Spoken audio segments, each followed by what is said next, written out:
All right, everyone. I'm here with Ian Dickey, our tournament director of Pro Approach Bowling. Ian, tell us a little bit about the season and what's going on here today. Yeah, so this is the conclusion to our Scratch series for 2025. This was a better turnout than I expected, to be honest, but we'll take 31 bowlers today.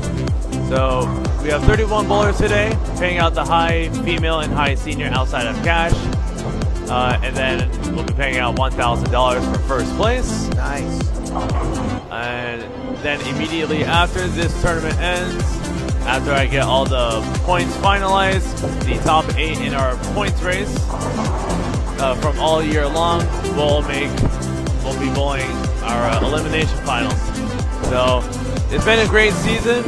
Some changes are going to be coming in 2026, but yeah, we thank everyone for being a part of what we've been doing for 2025. And yeah, we had a great year, and Ian, you've done a great job with our tournaments, and we're really happy to have you on the team. Thank you. We're going to have some really cool stuff coming up in 2026, and let's get into the tournament. Let's go. Let's go.